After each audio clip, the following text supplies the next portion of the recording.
الحمد لله نحمده ونستعينه ونستغفره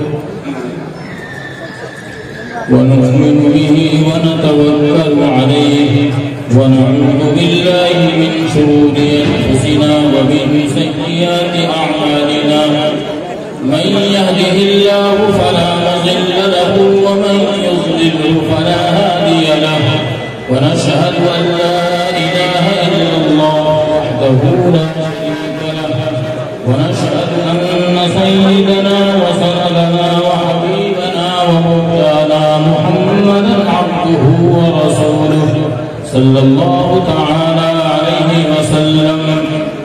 أعوذ بالله من الشيطان الرجيم. بسم الله الرحمن الرحيم. يا أيها الذين آمنوا قوا أنفسكم وأهليكم نارا وقودها الناس والحجارة عليها ملائكة غلاظ شداد لا يعصون الله ما أمرهم ويفعلون ما يؤمرون. وقال تعالى لعلك باقع نفسك ألا يكونوا مؤمنين. وقال تعالى لعلك باقع نفسك على آثارهم إن لم يؤمنوا بهذا الحديث أسفا. صدق الله العظيم.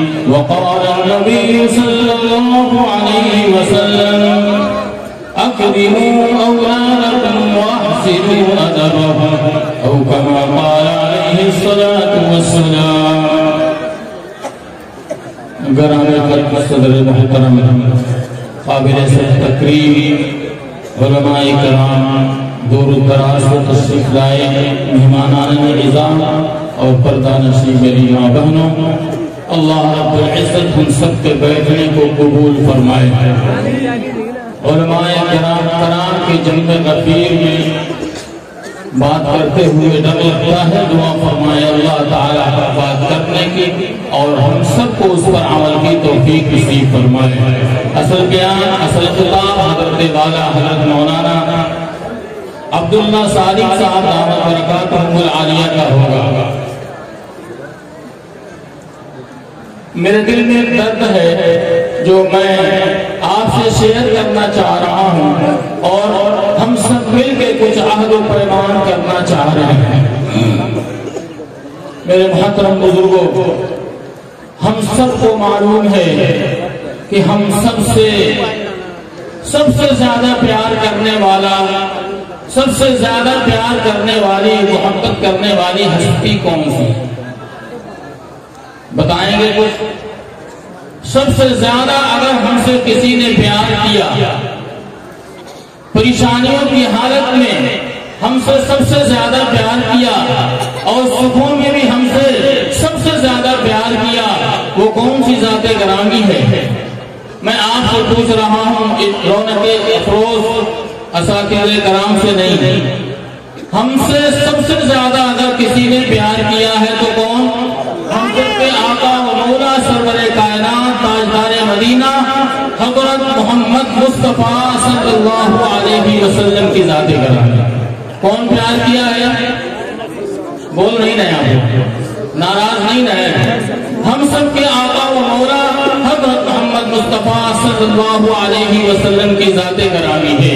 اللہ رب العزت کلام پاک میں ارشاد فرماتے ہیں لعلک باقع نفسک الا یکونوا مؤمنین. اے میرے حبیب، کیا آپ اپنے آپ کو، اگر یہ لوگ ایمان نہیں لاتے ہیں تو اپنے آپ کو ہلاک کر لو گے؟ دوسری آیت میں فرمایا لعلک باقع نفسک علی آثارہم ان لم یؤمنوا. کیا آپ اپنے آپ کو ہلاک کر ڈالیں گے اگر یہ لوگ ایمان نہیں لائیں گے؟ لعلک باقع نفسک الا یکون علی آثارہم ان لم یؤمنوا بہذا الحدیث اسفا. افسوس کر کے اپنے آپ کو ہلاک کر ڈالیں گے. آپ صلی اللہ علیہ وسلم کو، کیونکہ آپ صلی اللہ علیہ وسلم نے جہنم کی سیر کی ہے، جہنم کی مصیبتوں کو دیکھا ہے. اللہ رب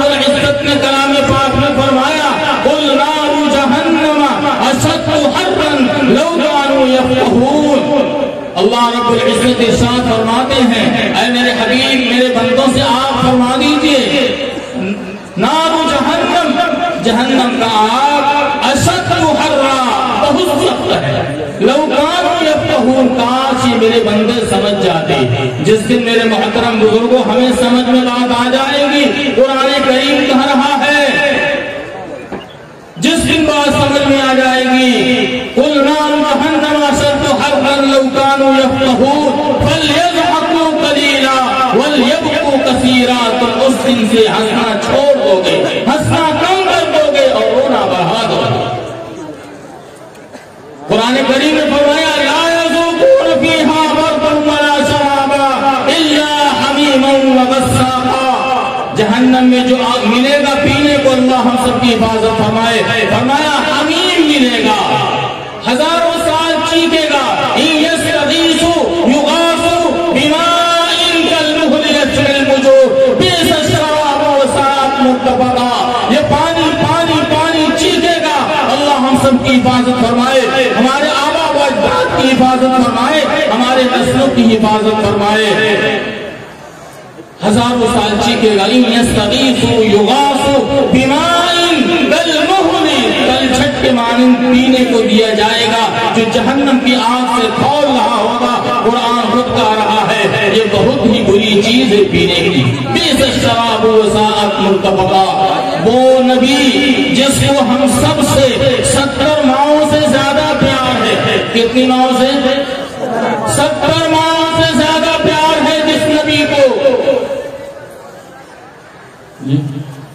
70 ماؤں سے زیادہ پیار ہے ایک واقعہ سناؤں آپ کو ماں کی محبت کا حال کیا ہوتا ہے کتاب میں لکھا ہے حضرت مولانا پیر فقیر ذوالفقار دامت برکاتہم نے لکھا ہے ایک مکان گر جاتی ہے اس کے ملبے میں ایک ماں اپنے دودھ پیتے بچے کے ساتھ دب جاتی ہے اور دبتی اس طرح ہے کہ نہ وہ دبتی ہے کہ مر جائے اور نہ کہیں نکلنے کا راستہ ہے آخرکار دودھ پیتا بچہ دودھ پی رہا ہے جب تک ماں کے تھن سے دودھ نکلتا رہا بچہ پیتا رہا کھیلتا رہا اس معصوم بچے کو کیا پتا ہم کس مصیبت میں ہیں جب ماں کے تھن سے دودھ خشک ہو گیا تو پھر بچہ جب رونا شروع کیا تو ماں نے اپنے ایک انگلی کو کاٹا بچے کے منہ میں لگایا بچہ ماں کے خون کو چوستا رہا اور پیتا رہا ہنستا کھیلتا رہا جب یہ خون بند ہو گیا دوسرے انگلی کو کاٹا اسی طرح پلائی تیسری کو کاٹا چوتھی کو کاٹا پانچویں کو چھٹی کو ساتویں کو آٹھویں کو 10 انگلیوں کو کاٹا ہے ملبہ کو جب ہٹایا گیا تو کیا دیکھا جا رہا ہے بچہ ہوش میں ہے اور ماں بے ہوش ہے علاج کرایا گیا ماں کی قدر نہ جاننے والوں ماں کی باتوں کو دھکے دے کر کے ٹال دینے والوں سنو غور سے ماں کے دل میں تمہاری اور آپ کی محبت کتنی ہوتی ہے 10 انگلیوں کو کاٹا ہے اور اپنے خون کو چسا کر بچے کو زندہ رکھا ہے ڈاکٹروں نے علاج کیا علاج کرنے کے بعد جب ماں ہوش میں آئی ڈاکٹروں نے پوچھا کہ اور کہیں چوٹ نہیں ہے 10 انگلیوں پہ کٹنے کا نشان کیسا ہے تو پھر ماں نے اپنا ماجرا سنایا کہ جب میرے تھن سے دودھ خشک ہو گیا تو اپنے انگلیوں کو کاٹ کر کے اس کو اپنا خون چسایا ہے جس کی وجہ سے میرا بچہ زندہ رہا ایک ماں کی محبت کا یہ حال ہے سچ بتاؤ جس نبی کے دل میں اپنی امت کے متعلق 70 ماؤں سے زیادہ پیار ہو اور پھر اس نے جہنم کی مصیبت کو دیکھا ہو پھر کیسے اسے گوارا ہو کہ میری امت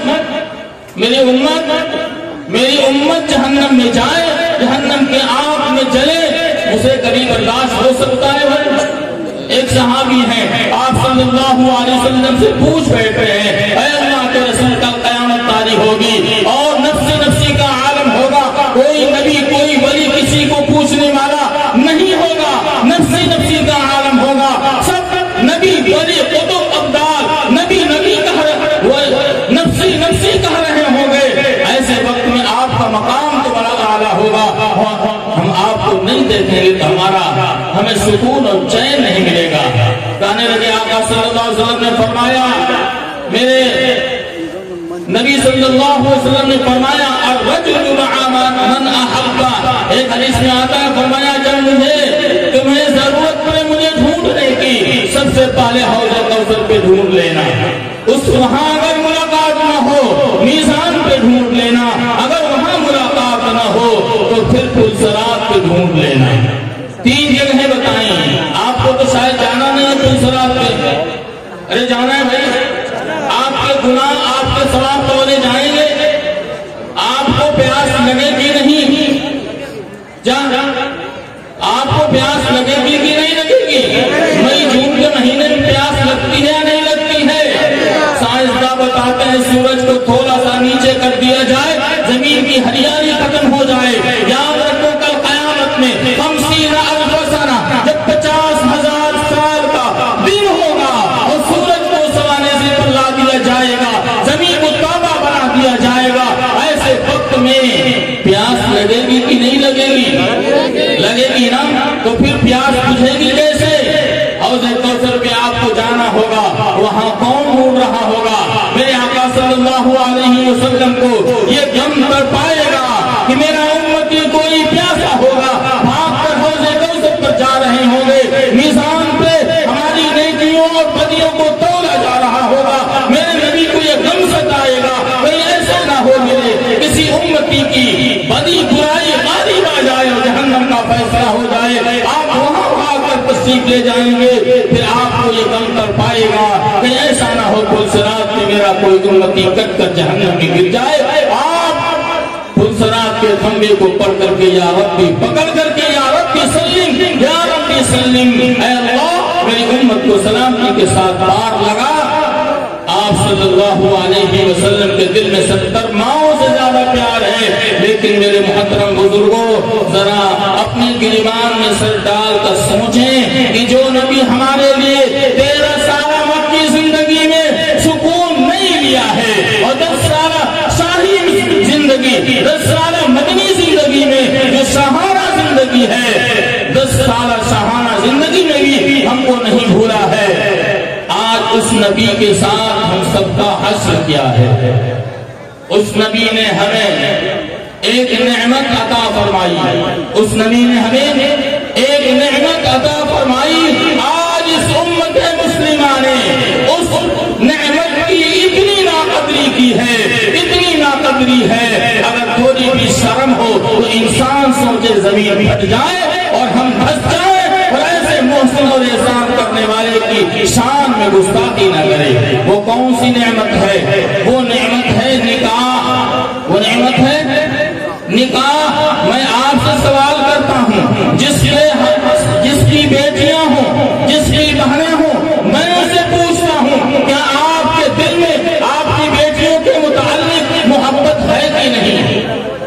اگر محبت ہے تو آقا صلی اللہ علیہ وسلم کے فرمان النکاح من سنتی سے پہلے آپ تشریف لے جائیں اور وہاں تاریخ کا وقت کا جائزہ لیں، آپ کو پتا چلے گا نبی کا فرمان النکاح من سنتی کتنی بڑی دولت اور کتنی بڑی نعمت ہے۔ آپ جائیے پیسے سے پہلے آپ کو پتا چلے گا کہ ایک صحابی ہیں، آپ صلی اللہ علیہ وسلم کی خدمت میں حاضر ہوتے ہیں اور عرض کرتے ہیں اے اللہ کے رسول مجھے راتوں کو نیند نہیں آتی، مجھے راتوں کو چین نہیں آتا۔ پوچھا ماجرا کیا ہے؟ کہنے لگے اے اللہ کے رسول میں نے اپنی بیٹی کو زندہ دفن کیا ہے، میں نے اپنی بیٹی کو زندہ دفن کیا ہے۔ وہ صحابی فرماتے ہیں اللہ کے رسول دنیا تو پیدا ہوتے ہی زمین میں گاڑ دیتی ہے، لیکن میری بیٹی تو ہوشیار ہو چکی تھی، اس نے زندگی کی بھیک مانگی تھی، لیکن میرے سینے پر، میرے عقل پر، میرے شعور پر زمانے جاہلیت کا جذبہ وحشت بن کر سوار ہو چکا تھا، میں کچھ نہیں دیکھا اور ہوشیار بچی زندگی کی بھیک مانگتی رہی اور میں نے دفن کر دیا۔ قرآن کریم کہہ رہا ہے وَإِذَا الْمَوْءُودَةُ سُئِلَتْ بِأَيِّ ذَنبٍ قُتِلَتْ، جب قیامت طاری ہوگی، قیامت قائم کی جائے گی تو زندہ درگور کرنے والے، زندہ گاڑنے والے لوگوں سے پوچھا جائے گا کس جرم میں تمہیں قتل کیا گیا. وَإِذَا الْمَوْءُودَةُ سُئِلَتْ بِأَيِّ ذَنبٍ قُتِلَتْ، جس جرم کے پاداش میں تمہیں قتل کیا گیا، تمہیں درگور کیا گیا. مفسرین لکھتے ہیں کہ عورت جو قتل ہوا ہے مقتول سے کیوں پوچھا جا رہا ہے؟ سوال تو قاتل سے ہونا چاہیے. مفسرین لکھتے ہیں کہ یہ جرم اتنا بھیانک ہے، یہ جرم اتنا عظیم ہے، یہ جرم اتنا گھناؤنا ہے کہ قاتل سے نہیں پوچھا جائے گا. آج مقتول جو کہہ دے گا اسے سن لیا جائے گا. وَإِذَا الْمَوْءُودَةُ سُئِلَتْ بِأَيِّ ذَنبٍ قُتِلَتْ. میں بے عزت سے پہلے کا واقعہ سنا رہا ہوں، لیکن کچھ دنوں پہلے میں نے مطالعہ کیا. حضرت مولانا ہم سب کے بزرگ، ہم سب کے رہبر قوم و ملت حضرت مولانا منت اللہ رحمانی صاحب کی خدمت میں ایک شخص حاضر ہوا اپنی بیوی کو لے کر کے. اس کی بیوی کو دورہ پڑتا تھا. حضرت نے پوچھا اچھی یہ بتاؤ یہ دورہ کب سے شروع ہوا ہے؟ اپنے سینے میں اپنے گریبان میں سر ڈال کر سوچے، سنیں، دل کے کان سے سنیں. حضرت نے پوچھا کہ یہ واقعہ یہ دورہ کب سے پڑتا ہے؟ اس کا شوہر بتا رہا ہے حضرت میری 3 بچیاں تھیں. کئی بچیاں تھیں؟ 3 بچیاں تھیں. چوتھی بچی آئی تو ہم میاں بیوی نے مشورہ کر کے اس کا گلا دبا دیا، موت کے گھاٹ اتار دیا. پھر میری بیوی پیٹ سے ہوئی، پھر بچی پیدا ہوئی. پھر ہم دونوں نے مشورہ کیا اور اپنے بچی کا گلا گھونٹ دیا. پھر تیسری بچی اس کے بعد یعنی چھٹی بچی پیدا ہوئی تو فرماتے ہیں حضرت ہم لوگوں نے مشورہ کیا اور پھر اس تیسری بچی کا بھی گلا دبا کر کے مار دیا، صرف اس لیے کہ ان کے جہیز کا انتظام کہاں سے کیا جائے.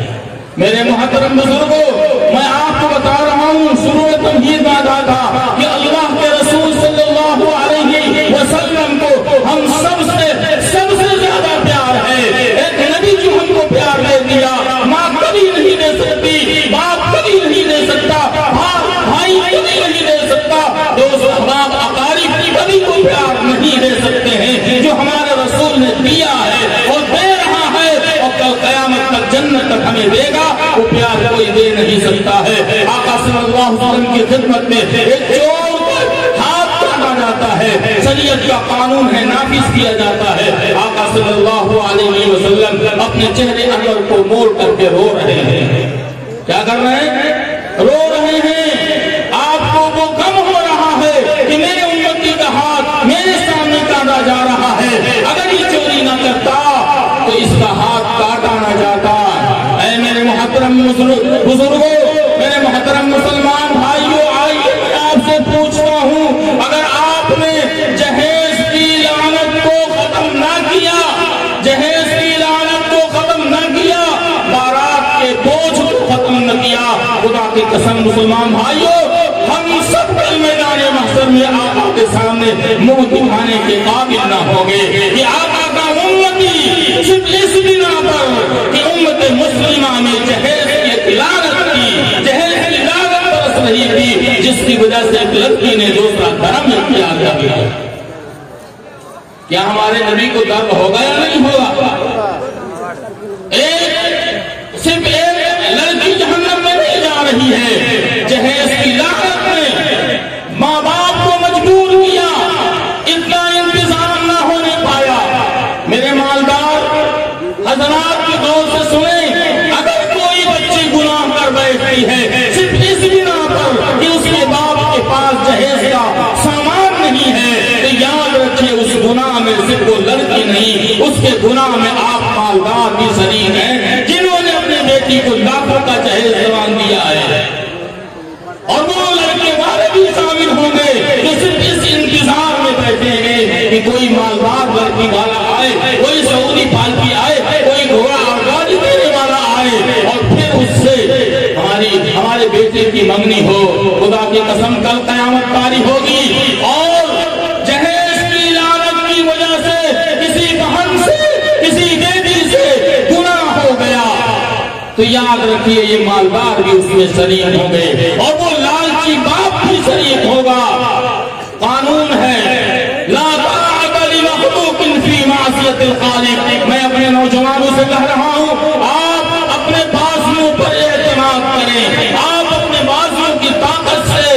اپنے سامان جہیز کو تیار کرے، لڑکی والے کو مجبور نہ کرے، ورنہ کل قیامت میں آقا کو منہ دکھانا ہوگا، پھر آپ کیا تقریر بنائیں گے، کہاں منہ چھپائیں گے؟ یہ لڑکیاں یوں ہی جہنم میں جاتی رہیں، غیروں کے ساتھ اپنے عزت کا سودا کرتی رہیں اور گناہوں میں ملوث ہوتی رہیں گی۔ تو میرے محترم بزرگوں، دوستو، ہر لڑکے والا گنہگار ہوگا اور گناہ میں شامل ہوگا، اور اس کے جرم کو وہ بھگتے گی، پوری قوم بھگتے گی۔ اگر پوری قوم نے مل کر اس کا بائیکاٹ نہ کیا، حضرت تھانوی رحمت اللہ علیہ، حکیم الامت حضرت تھانوی رحمت اللہ علیہ لکھتے ہیں، جہیز لینے والا اور جہیز دینے والا یہ رشوت دینے والا ہے اور رشوت دینے والا ہے۔ اور آپ کو معلوم ہے کہ رشوت دینے والے پر بھی، رشوت لینے والے پر بھی، اور رشوت کی کتابت کرنے والے پر بھی، اور رشوت کے معاملات کو طے کرنے والے پر بھی اللہ کی لعنت برستی ہے۔ مسلمانوں، ہم اپنے اوپر لعنت کے برسنے کا کام کر رہے ہیں۔ قرآن کہہ رہا ہے فَإِن لَّمْ تَفْعَلُوا فَاعْلَمُوا بِحَرْبٍ مِّنَ اللَّهِ، جس خدا سے آپ عزت کی آس لگائے بیٹھے ہو، جس رسول سے رحمت کی آس لگائے بیٹھے ہو، اور کرتوت ہمارا وہ ہے کہ وہ نبی اور وہ رسول خود ہم سے جنگ کا اعلان کر رہا ہے۔ حجاج بن یوسف نے جب لوگوں نے پریشان کیا تو حجاج بن یوسف نے بھرے مجمع میں جمعے کے دن اعلان کیا کہ جس خدا کی تم پوجا کرتے ہو اسی خدا نے ہمیں عذاب بنا کر مسلط کر دیا ہے۔ میں تو یہ سوچتا ہوں جن چیزوں سے، جن طاقتوں سے ڈرتے ہیں ہم تو اس اللہ کو مانتے ہیں، لہو مقالید السماوات والارض، ہم تو اس اللہ کو مانتے ہیں جو فعال لما یرید ہے، ہم تو اس اللہ کو مانتے ہیں جو خالق کل شیء ہے، ہم تو اس اللہ کو مانتے ہیں جو ہر چیز پر ان اللہ علی کل شیء قدیر ہے، جو ہر چیز پر قادر ہے۔ مسلمانوں، قرآن کہہ رہا ہے وَأَنْتُمُ الْأَعْلَوْنَ إِن كُنتُم مُّؤْمِنِينَ، کہ تم ہی سربلند رہو گے۔ قرآن کہہ رہا ہے تم ہی سربلند رہو گے، تم ہی باعزت رہو گے، اور قرآن کہہ رہا ہے وعد اللہ الذین آمنوا منکم، کہ زمین کی خلافت تمہیں دی جائے گی۔ لیکن معاملہ الٹا کیوں؟ قرآن غلط ہے یا ہم غلط ہیں؟ قرآن تو غلط ہو نہیں سکتا، ہمارا ایمان ہے۔ قرآن تو غلط ہو نہیں سکتا، یہ ہمارا ایمان ہے۔ قرآن غلط نہیں ہو سکتا۔ آگے شرط لگایا قرآن نے وَأَنْتُمُ الْأَعْلَوْنَ إِن كُنتُم مُّؤْمِنِينَ، اگر تم مومن رہو، اگر تم مومن رہو گے۔ مسلمانوں، آج ہمیں اپنے ایمان کا جائزہ لینا ضروری ہے، ورنہ ہم یہ سوچتے رہیں گے کہ ہم مسلمان ہیں اور ڈر ہے اللہ کے رجسٹر سے ہمارا نام کٹ نہ گیا۔ سمجھ رہے نا؟ آج ہم نے جہیز کی، بارات کی، حضرت تھانوی رحمت اللہ نے فرماتے ہیں بارات جانے والے چور کی شکل میں جاتے ہیں، ڈاکو بن کر واپس آتے ہیں، چور بن کر جاتے ہیں، ڈاکو بن کر آتے ہیں۔ مسلمانوں بتاؤ، اللہ کی رحمت برسے گی یا ڈنڈا برسے گا؟ ارے کیا برسے گا؟ آپ سوچ رہے ڈنڈے کھانے میں پٹائی ہوگی، ڈنڈے کی شریعت کا قانون ہے، چور کا ہاتھ کاٹ دیا جاتا ہے۔ جس دھرم کو مانتے ہو اسی دھرم، وہی دھرم کا رہا ہے تمہارے ہاتھ کاٹنے کے قابل ہے۔ اس لیے ہم ضروری سمجھتے ہیں کہ آپ سے آج اس مجلس میں عہد لے کہ آپ بارات نہیں جائیں گے، دل قبول کریں نہ کریں، شریعت کی بات ہے۔ وَلَا يَخَافُ لَوْمَةَ لَائِمٍ، کسی ملامت کرنے والے کی ملامت کا خوف مسلمان نہیں کرتا ہے، اسے تو بس اللہ کا خوف ہے اور اللہ کے رسول کے ناراض ہونے کا خوف۔ آج ہر مسلمان بھائی کیا کہے گا، پڑوسی کیا کہے گا، یہ کیا کہے گا، وہ کیا کہے گا، اور ایک بھی ایسے نالائق براتی نہیں ہوتے ہیں جو لڑکی والے نے اپنا کھیت بیچ دیا، اپنا گھر بیچ دیا اور وہاں سے تعلیم کر کے آتا ہو، ضرور کہے گا یار بہت کچھ کیا، نمک کم تھا۔ میرے محترم بزرگوں، عارف بدایونی چار کا ایک عارف نامی شاعر گزرا ہے، ذرا دل کے کان سے سنیے۔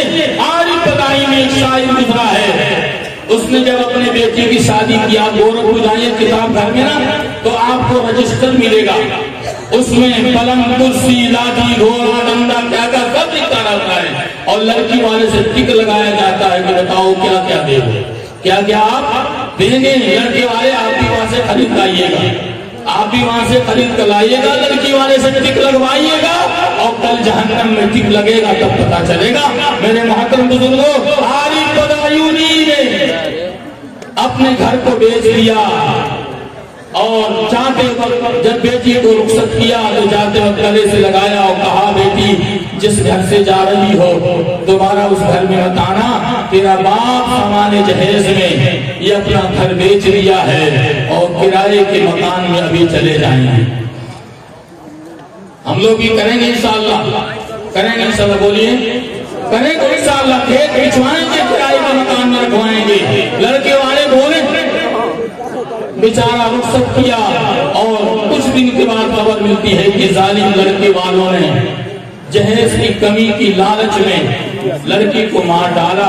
اس وقت میں پڑھ رہا تھا، کسی نے میر کا نام بتایا ہے، کسی نے عارف بدایونی کا نام بتایا ہے، ایک شعر پڑھا، اے یارانے جاں اس نامرادی میں 2 گز کفن کا باقی تھا سامان شادی میں۔ میں تو رائے دیتا ہوں رجسٹر چھاپنے والوں کو، جہاں تم نے سارے 100 سامانوں کا لسٹ تیار کر رکھا ہے، ناظم صاحب میں درخواست کروں گا آپ بھی کہیں کہ اس کے نیچے جہیز کا کپڑا کفن بھی اس میں لکھ دیا جائے کہ لڑکی والے پر ضروری ہے کہ اگر لڑکی پسند نہ آئی تو اسے قبر کے حوالے کر دیا جائے گا، اس لیے کفن دینا بھی ضروری ہے۔ کریں گے انشاءاللہ، کفن کا کپڑا بھی آج سے دیا جائے گا، یا تو پھر جہیز کی لعنت دور کی جائے گی، اور نہیں تو پھر جہیز کا کپڑا بھی دیا جائے گا۔ اور کل میدان محشر میں جب ہمارے رسول پوچھ لیں گے تمہارے جہیز کی لعنت کی وجہ سے میرا امت جہنم میں جا رہا ہے، پھر آپ جواب کیا دیں گے؟ میرے محترم بزرگوں، اگر ہمارا حال ایسے ہی رہا، سنتوں کو چھوڑ کر نکاح کی عظیم سنت کو ناپاک کرتے رہیں گے، آلودہ کرتے رہیں گے، پھر حشر کیا ہوگا؟ ہماری ماں اور بانوں کے پیٹ سے شیاطین پیدا نہیں ہوں گے، ناچنے گانے والے پیدا نہیں ہوں گے، تو پھر کون پیدا ہوگا؟ آج بچوں کی تربیت کرنے میں حلال اور حرام کی تمیز نہیں کی جاتی، اس لیے ہمارے بچے بھی ویسے ہی پیدا ہو رہے ہیں۔ 2 واقعہ سنا کے بعد ختم کروں۔ عمر بن عبد العزیز رحمت اللہ علیہ، نام سنے ہوں گے، عمر بن عبد العزیز رحمت اللہ علیہ جو خلیفہ دوم عمر بن خطاب رضی اللہ تعالی عنہ کی نسل سے ہیں، 3 بر اعظم کے بادشاہ ہیں۔ کتنے بر اعظم کے؟ 3 بر اعظم کے بادشاہ ہیں۔ تو مان جائیے جہنم کا خوف کتنا ہے، اور آج ہم مست کتنے ہیں، ہمارے دماغ میں جہنم کا خوف کتنا گھوم رہا ہے، اور ہم کتنے غافل ہیں۔ اور ایک بوجھ 3 بر اعظم کے بادشاہ، ایک تو بر اعظم، ایک ملک نہیں کئی ملک مل کر کے ایک بر اعظم بنتا ہے، اور بادشاہ 5 سال کے لیے نہیں ہوگا، وہ جب تک زندہ رہتا ہے، جب تک بادشاہ رہتا ہے، اور بادشاہ قانون کا محتاج نہیں ہوگا، اس کے منہ سے جو نکلتا ہے قانون بنتا ہے۔ عمر بن عبد العزیز رحمت اللہ علیہ، آئیے بتاؤں آپ کو بچوں کی تربیت کرنے میں آپ کو کتنا دھیان رکھنا چاہیے۔ آج ہر فرد کو دنیا دنیا پیسہ پیسہ، یہ پیسہ آپ کو کہاں لے جائے گا؟ حدیث میں فرمایا الدنیا الدنیا الدنیا جیفہ وطالبها کلاب، آپ کو برا لگے گا، الدنیا جیفہ وطالبها کلاب، میں آپ کو نہیں کہوں گا کچھ، الدنیا جیفہ، دنیا مردار ہے اور اس کا طلب کرنے والا کتا ہے۔ میں نے حدیث کہہ رہی ہے، آقا کی زبان مبارکہ سے نکل رہا ہے، اے دنیا کے طلبگاروں، میں آپ سے پوچھوں اگر آپ نے اپنی دنیا کو دین کے لیے خرچ نہ کیا، اپنے دنیا کو، اپنی اولادوں کی، اپنی نسلوں کی آخرت کو سجانے کے لیے خرچ نہ کیا، تو یہ دنیا کلاب، یہ دنیا مردار ہے، یہ دنیا مردار ہے، اس کا طلب کرنے والا کتا ہوگا، اور کتے کا حشر آپ کو معلوم ہے ناپاک ہوگا۔ میں بس تھوڑی دیر عمر بن عبد العزیز رحمت اللہ علیہ نے ذرا تھوڑی دیر غور سے سنیں، 10 منٹ سے کم انشاءاللہ۔ عمر بن عبدالعزیز رحمۃ اللہ علیہ، عید کا دن آتا ہے، کاہے کا دن آتا ہے؟ عید کا دن آتا ہے۔ ہر غریب امیر کے دل میں یہ خواہش ہوتی ہے کہ اپنے بیٹوں کے جسم پہ جوڑے نئے کر دیے جائیں، ان کے جیبوں کو پیسوں سے بھر دیا جائے۔ عمر بن عبدالعزیز رحمۃ اللہ علیہ ہیں، عید کا دن آتا ہے، ان کی بیوی فاطمہ کہتی ہیں کہ بچے کہہ رہے ہیں کہ امی ابو سے کہہ دو کپڑے سلوا دیں، امی ابو سے کہہ دو کپڑے سلوا دیں، قربان جائیے۔ 3 بر اعظم کا بادشاہ، اس کی بیوی کہہ رہی ہے کہ آپ میرے بیٹوں کے کپڑے سلوا دی جائیں۔ عمر بن عبدالعزیز کہتے ہیں میرے پاس اتنے پیسے نہیں ہیں کہ میں عید کے لیے کپڑے سلوا سکوں۔ قربان جائیے، بیوی فاطمہ فرماتی ہے کہ آپ اگلے مہینے کی تنخواہ پیشگی لے لیجئے، بچوں کے کپڑے بن جائیں گے اور اگلے مہینے ہم کسی طرح گزار لیں گے۔ وہ عورت کہہ رہی ہے کہ ہم اگلے مہینے کسی طرح گزار لیں گے۔ یہ کون عورت ہے جس کا باپ بادشاہ ہے، جس کے 4 بھائی بادشاہ گزرے ہیں اور جس کا شوہر خود بادشاہ ہے، وہ کہہ رہی ہے اگلے مہینے ہم کسی طرح گزار لیں گے۔ عمر بن عبدالعزیز رحمۃ اللہ علیہ دفتر میں جاتے ہیں، منشی سے کہتے ہیں منشی جی اگلے مہینے کی تنخواہ پیشگی دے دو۔ منشی بھی اللہ سے ڈرنے والے ہوا کرتے تھے، ایک کاغذ کا ٹکڑا دیا، کہا بادشاہ سلامت اس پر لکھ دیجیے اگلے مہینے میں زندہ رہوں گا۔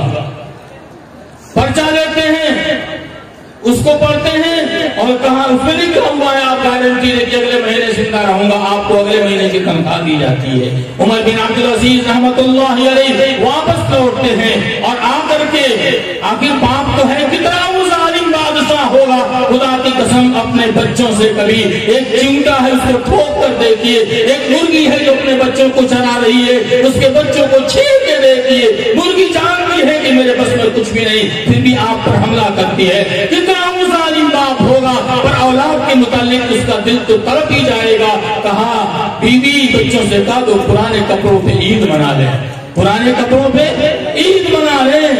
جب انتقال کا وقت آتا ہے، مسلمہ ان کے بچوں کے ماموں نے کہا کہ آپ اپنے بچوں کو دنیا سے مجبور بنا کر جا رہے ہیں، اگر آپ چلتے چلتے کچھ وصیت کر جاتے تو بچوں کے حق میں کچھ ہو جاتا۔ عمر بن عبدالعزیز فرماتے ہیں کہ مجھے بیٹھایا جاتا ہے، بچوں کو حاضر کیا اور بچوں کو نصیحت کیا کہ بچوں ہمارے سامنے 2 آپشن تھے، میرے سامنے 2 آپشن تھے۔ ایک آپشن یہ تھا بیت المال کا مال تمہیں دے کر کے تمہیں مالدار بنا دیتا لیکن اپنے آپ کو جہنمی بنا لیتا۔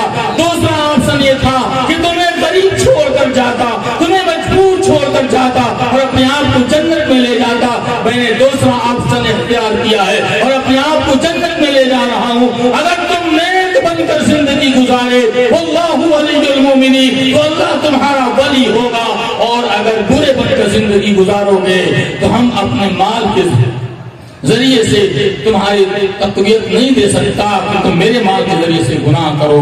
میرے محترم بزرگوں دوستو، ایک واقعہ بس سنا کے بعد ختم کروں۔ ایک واقعہ بچوں کی تربیت کے اوپر، آج ہمارا باپ بھی ہماری مائیں بھی اتنی غفلت کے ساتھ زندگی گزارتی ہیں۔ کل قیامت میں میں آپ کو بتاؤں، کل قیامت میں جہنم میں لوگ دوسروں کی وجہ سے نہیں جائیں گے، اپنے گھر والوں کی وجہ سے جائیں گے۔ اسی لیے تو قرآن نے کہا ہے یوم یفر المرء من اخیہ وامہ وابیہ وصاحبتہ واخیہ۔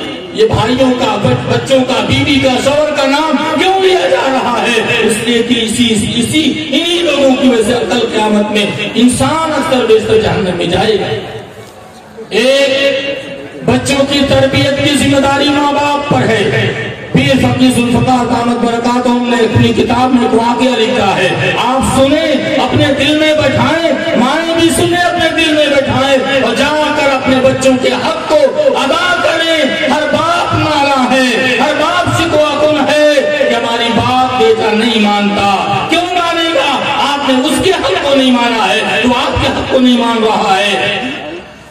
پیر صاحب لکھتے ہیں کہ ایک معصوم بچہ، ایک میں پڑھنے والا بچہ، ایک شعر ہے دینی تعلیم کا رسالہ نمبر 1 کتاب ہے، اس میں ایک نظم لکھی ہوئی ہے، وہ نبیوں میں رحمت لقب پانے والا، مراد غریبوں کی بر لانے والا، وہ نبیوں میں رحمت لقب پانے والا، مراد غریبوں کی بر لانے والا، والا الف کے ساتھ لکھا ہوا ہے۔ امتحان کا وقت آیا، ممتحن سامنے ہے اور استاد پاس میں ہے، لڑکا کتاب کھول رہا ہے، اس ممتحن نے وہی ایگزامنر نے وہی نظم پوچھ لیا تو لڑکا پڑھ رہا ہے، وہ نبیوں میں رحمت لقب پانے والے، یا کے ساتھ پڑھ رہا ہے، یا مجہول کے ساتھ لکھا ہے، الف کے ساتھ پڑھ رہا ہے، یا مجہول کے ساتھ۔ اب جب ممتحن نے ہڑکانا شروع کیا استاد کو، تو استاد نے سوچا کہ اب چلو بعد میں اپنا غصہ نکالتے ہیں، بعد میں اپنا غصہ نکالتے ہیں۔ کچھ دنوں کے بعد جب اسکول چالو ہوا، استاد نے سب بچوں سے پوچھا، بچوں اپنے نبی کا نام جانتے ہو؟ یہ کوئی تعجب کی بات نہیں ہے۔ ابھی ایک کارگزاری میں آئی، ایک جماعت گشت کر رہی تھی، ایک نوجوان بچے سے پوچھا، بیٹے کلمہ سنا دو، تو بیٹا کلمہ سنا رہا ہے، لالا لالا لالا۔ ایک بچے سے پوچھا گیا، کارگزاری میں بات آئی کہ سنا رہا ہے کلمہ، لیلا لیلا اے لیلا۔ یہ حال ہے ہمارے نوجوانوں کا۔ بچے سے پوچھا، بچے اپنے نبی کا نام جانتے ہو؟ سب نے بتایا، اور اس لڑکے نے بھی کہا کہ ہاں مجھے اپنے نبی کا نام معلوم ہے۔ بتاؤ تو بتا نہیں رہا، بتاؤ پر بتا نہیں رہا ہے۔ اب موقع ملتا ہے استاد کو اور استاد مارنا شروع کرتا ہے۔